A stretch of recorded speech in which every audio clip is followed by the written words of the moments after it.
The residents of Guwahati were gifted a new flyover today, and the new flyover in Guwahati's Aryanagar, formerly known as Sarabhati, was formally inaugurated today by Assam Chief Minister Himanta Biswa Sharma. All right, now we are getting live reactions from the Chief Minister. Listen in.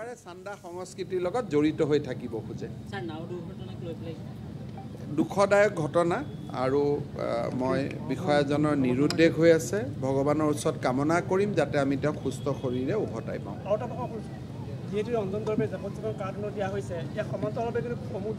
এইখনটো press conference নহয় ফ্লাইঅভাৰৰ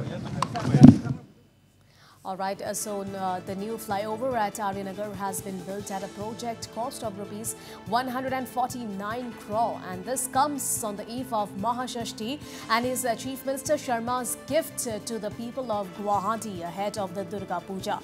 The new flyover comes as a boon for commuters and is expected to greatly ease traffic congestion in the Aryanagar area. Adi পবিত্ৰ পঞ্চমী তিথি আৰু এই পঞ্চমী তিথিত আমি আৰ্যনগৰ উৰণীয়া সেতু গুৱাহাটীবাসী ৰাইজৰ সেৱাৰ অৰ্থে মুকলি কৰিবলৈ পাই গৌৰৱ অনুভৱ কৰিছোঁ আৰু গুৱাহাটীবাসী ৰাইজক ধন্যবাদ আৰু অভিনন্দন জনাইছোঁ 2019-20 বৰ্ষত প্ৰায় 149.7 কোটি টকা ব্যয়েৰে 790 মিটাৰ দীৰ্ঘৰ এই উৰণীয়া সেতুখনৰ আমি কাম হাতত লোৱাৰ পৰিকল্পনা কৰিছিলোঁ 2021 চনৰ ফেব্ৰুৱাৰী মাহত এই নিৰ্মাণ কাৰ্য আৰম্ভ হৈছিল আৰু 2023 চনৰ ছেপ্টেম্বৰ মাহত এই নিৰ্মাণ কাৰ্য আমি 19 মাহত সম্পূৰ্ণ কৰিবলৈ সক্ষম হলো নিৰ্মাণ কাৰ্য আৰম্ভ হোৱাৰ দিনাখন আমি আশা কৰিছিলো যে এই নিৰ্মাণ কাৰ্য শেষ হওঁতে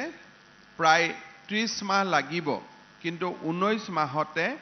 লোক নিৰ্মাণ বিভাগৰ অভিযন্তা আৰু ইয়াৰ কনষ্ট্ৰাকচনৰ দায়িত্বত থকা আমাৰ হাইটেক কনষ্ট্ৰাকচনে অতি সুন্দৰভাৱে নিৰ্মাণ সম্পূৰ্ণ কৰিব পাৰিলে যোৱা বছৰো আমি প্ৰায় 1.20 কিলোমিটাৰ দৈৰ্ঘ্যৰ আন এখন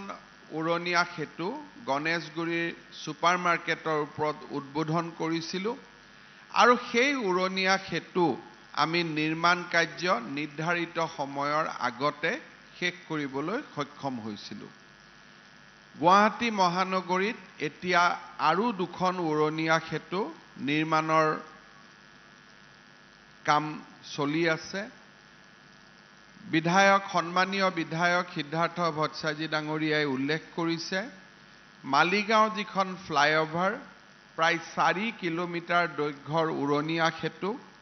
কামাখ্যা মন্দিৰত উঠাৰ আগৰ পৰাই আৰম্ভ হ'ব আৰু মালিগাঁওৰ পুৰণা ব্ৰিজত ই সংযোজিত হ'ব আমি অত্যন্ত আশাবাদী যে এই বছৰ বহাগ বিহুৰ আগতে মালিগাঁওৰ উৰণীয়া সেতুখন আমি উদ্বোধন কৰিবলৈ পাৰিম কিবা কাৰণত যদি বহাগ বিহুলৈকে সম্ভৱ নহয় তেতিয়াহলে শাৰদীয় দুৰ্গা পূজাৰ আগতে উদ্বোধন কৰিব পাৰিমে সেই কথা মই নিশ্চিত কিন্তু মনত আশা থাকিব যাতে বহাগ বিহুৰ আগতে আমি উদ্বোধন কৰিব পাৰো